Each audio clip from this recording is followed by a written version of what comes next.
Welcome to the Black Writer Studio, a podcast presented by the Hurston Wright Foundation and hosted by Dr. Khadijah Ali Coleman. The Black Writer Studio is dedicated to showcasing Black writers who are transforming the world today with their literary pen and creating a legacy for the culture.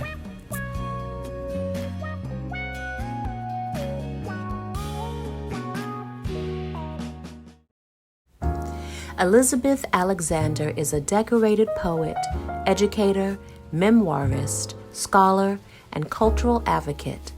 She is the author or co-author of 14 books and president of the Mellon Foundation, the nation's largest funder of arts and culture and the humanities in higher education.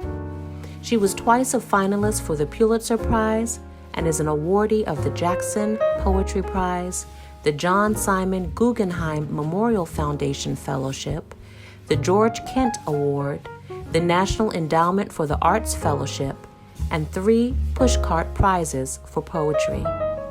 Over the course of a distinguished career in education, Dr. Alexander has taught and inspired a generation of students, having held distinguished professorships at Smith College, Columbia University, and Yale University, where she taught for 15 years and chaired the African American Studies Department. The Hurston Wright Foundation honors Dr. Alexander with the 2022 North Star Merit Award, the foundation's highest honor.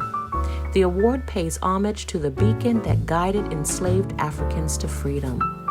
The recipients of this award are individuals whose writing careers represent brilliant accomplishment and whose service to the writing community inspires others. During this special edition of the Black Writer Studio, Dr. Alexander will be interviewed by writer E. Ethelbert Miller. Elizabeth, it's wonderful to see you. It's great to see you too. Congratulations on being the Hurston Wright Merit Awardee, the Legacy Award. Very fitting for you. It's a beautiful thing. It really is a beautiful thing. All right. Well, Liz, your father, Clifford Alexander, passed back on July 3rd. My condolences to you and your family. In your last book, The Trayvon Generation, you talk about the advice, the life lessons that your father gave you. Could you talk about that? Well, first of all, just thank you for calling his name. And it's wonderful to be talking to you who knew him and knows my mom so well from, all of my growing up years in DC. So, you know who he was and you know what he meant to me and to so many people. In the Trayvon generation, I call my dad one of a genre that I call free Black men. And to me, what that means is moving through life, knowing that society is always trying to clip our wings, to tell us that we're lesser than. In the case of brothers, to treat Black men like they are threatening just by being.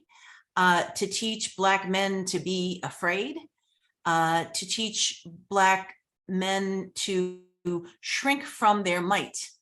And he was just the opposite of that. He always believed that you needed to meet the world eye to eye. So literally, that was a piece of advice. Mm-hmm. Meet the world eye to eye. You are no lesser nor greater than any human being. That was something that we heard all the time. So, in as much as he was absolutely a race man, there were also no lessons about the inferiority of other people. Meet human beings eye to eye. He also talked about, what does it mean? My word is metaphorically to say, always keep a dime for a phone call. Always keep some money in your pocket so that there is no situation that you will stay in because you are unsafe, that you can always move on to the next thing. So that means if you're in literally a dangerous situation, or if you're in a bad relationship, or if you're in a job where you are being disrespected, where your soul is being minimized, where your people are not respected. What does it mean to walk with the attitude that, and it's not always practical, but, as he would say, like, no white man's job is worth your sanity. No white man's job is worth your spirit. So, I mean, look, we keep jobs. This is all metaphor. What does it mean to walk with that pride? And, finally, of the so many things that he taught me under that rubric, I think, of free Black men, just because you happen to be at a table doesn't mean that A, you are ever alone. Your people are always with you if you serve your people. And B, that there aren't 1,000 people outside the door who could just as easily be at that table, so that you need to bring folks in the room with you. You need to always move forward, trying to take whatever opportunity you have to use it to be collectively empowering. Excuse me. Did he give your brother different advice than you, or additional advice? I mean, no, I mean, I remember these things not as being pulled aside, but as, kind of holding forth.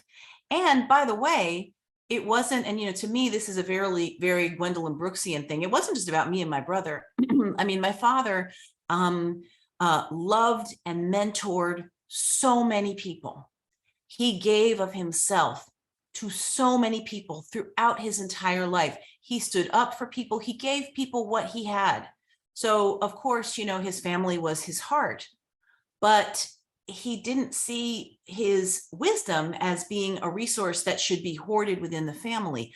I take that very, very seriously. And I think of it as being what I also learned from Gwendolyn Brooks in her poetry. Other people's children. There is no such thing as other people's children. That all of our children are all of our responsibilities. Well, you talk about children. Let's talk about Elizabeth Alexander, the mother. You write in your book about your concern about the safety of your sons and your affairs as a Black mother. And then you talk about how exhausted Black mothers are. And I was wondering how that plays against the stereotype of the strong Black woman. Well, I think that, we have to be strong.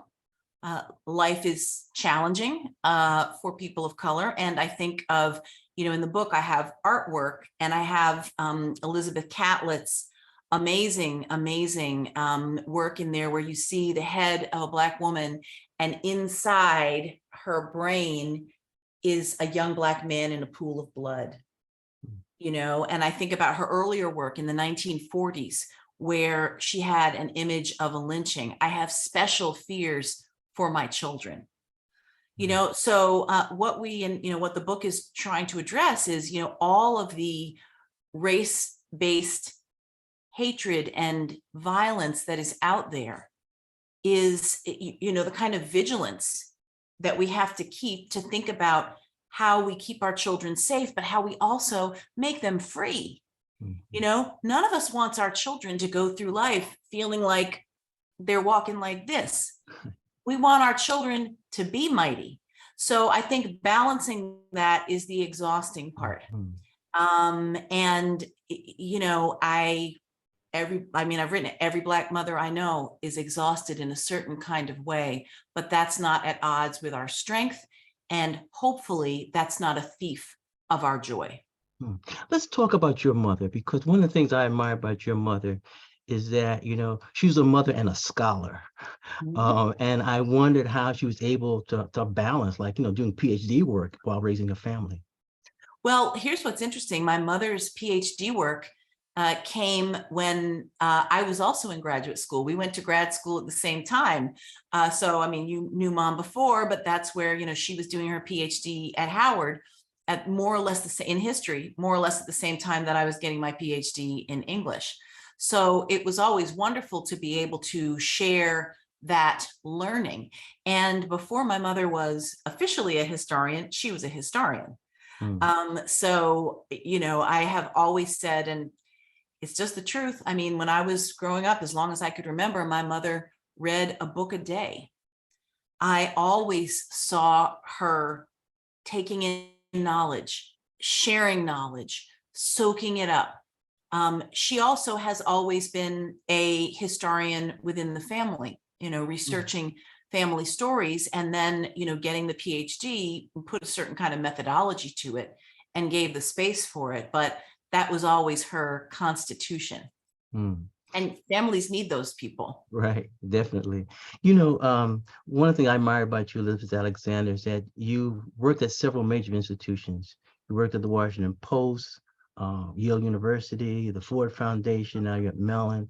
What have you learned that might be helpful to organizations like the Hurston Wright Foundation, Cave Canem, in terms of long-term planning, developing the board, fundraising? What advice have you picked up along the way?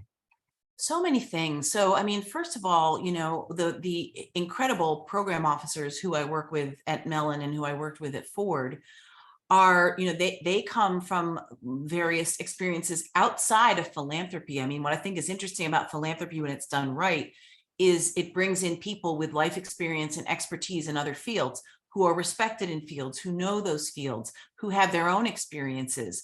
So who can work with grantees and work with communities with the very kind of detailed category of things you're talking about, long range planning and so forth and so on. I think some of what I've learned along the road is that institutions have to evolve.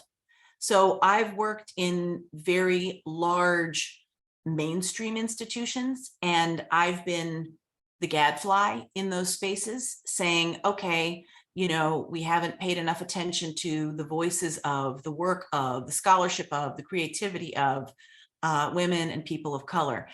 We haven't been represented on these staffs sufficiently. So I'm always trying to know the history of an institution, because you have to know its history. You have to know how it has responded at different pressure points, when it has decided to fall back or grow.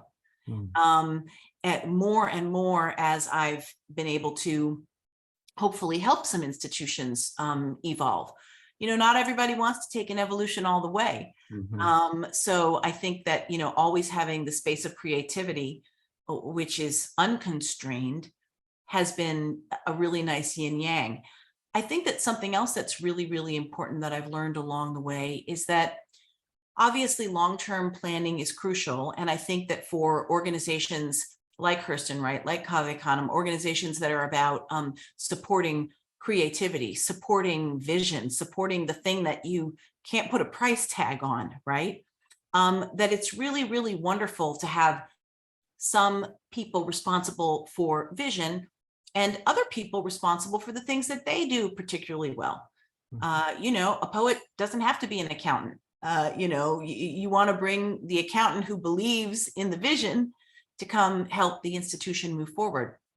I think also something I've learned that's really important and that sometimes maybe feels like tough love is that not all institutions need to live forever or need to live forever in their existing forms. And so I think that being able to be open to saying, okay, let's take stock. What have we achieved?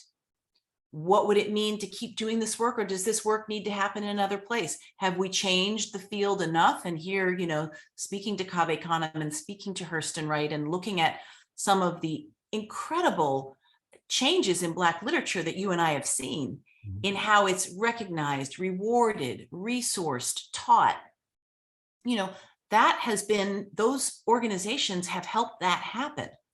So then it's time to say, well, what is the ongoing mission? Remembering all the time that nonetheless, as much as we've moved forward, there was, an op-ed in the Wall Street Journal 2 days ago that, talked about how dare the College Board have a class on an AP on African-American studies. How dare we treat that as something that high school kids should know? So there's always further to go, but what is the institution best suited to be able to achieve? You began your remarks by saying when philanthropy is done right. And so I said, what happens when it's done wrong? Well, I think that, what's really beautiful that I think is happening in the field of philanthropy right now is a greater understanding. And certainly, this is something that I talk about all the time at Mellon, that, philanthropy should have what I call a roving spotlight.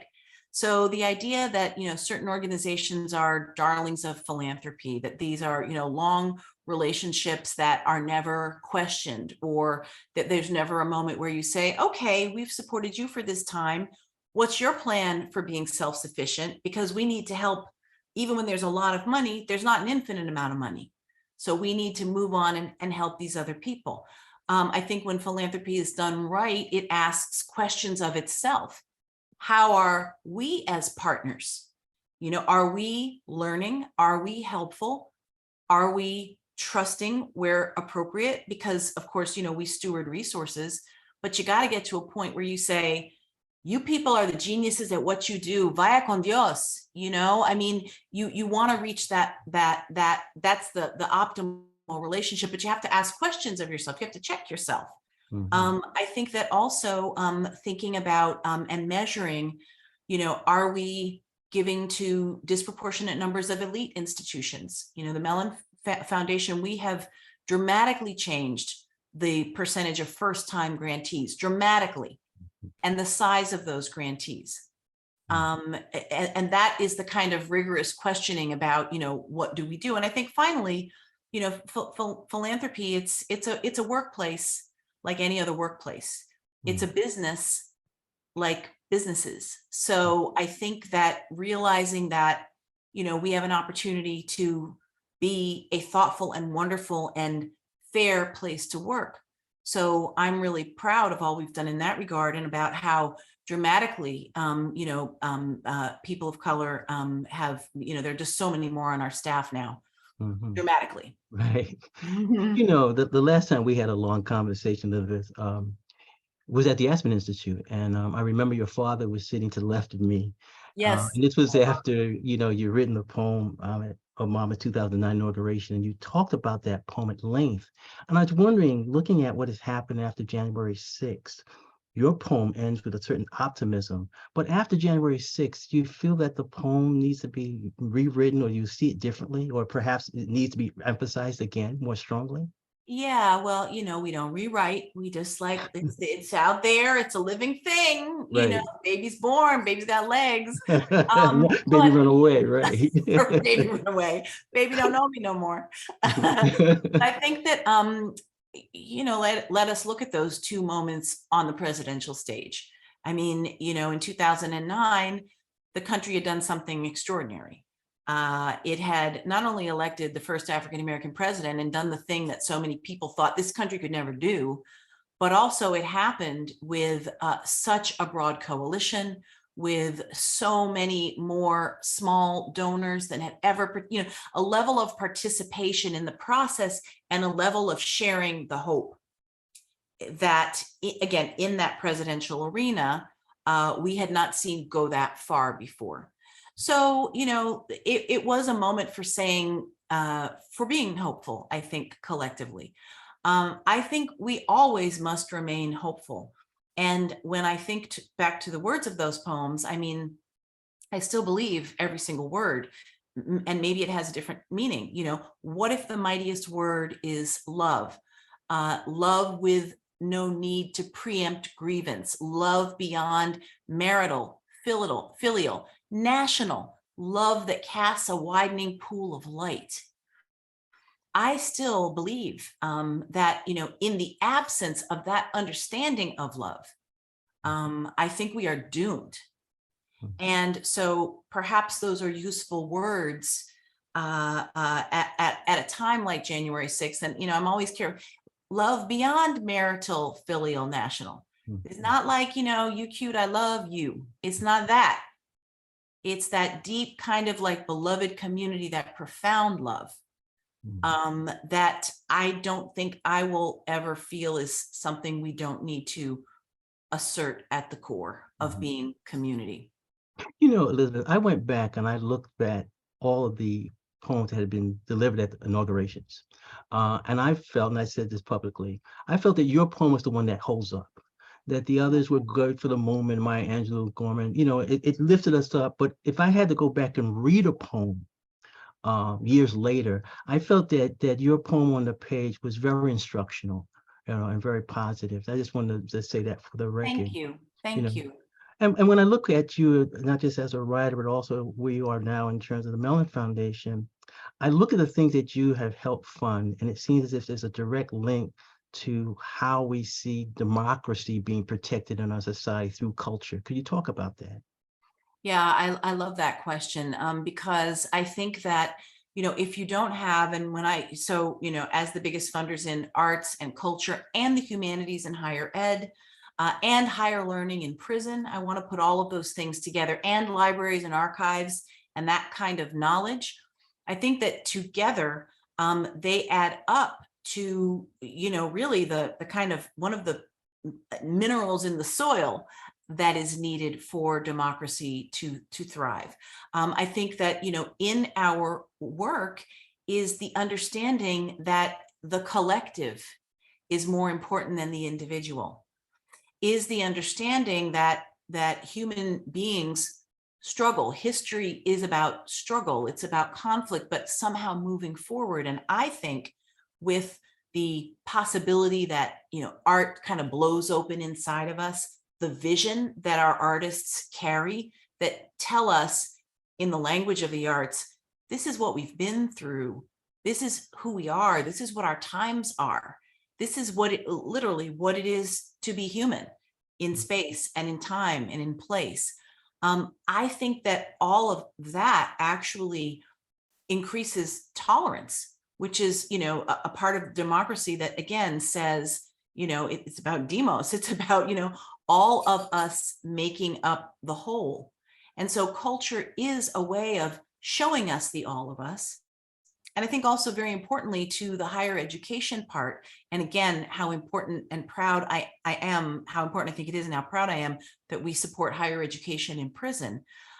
Critical thinking, the ability to look at something that's just said and understand how to evaluate it, the ability to think about ourselves at moments in our lives and begin to understand where are we on a timeline?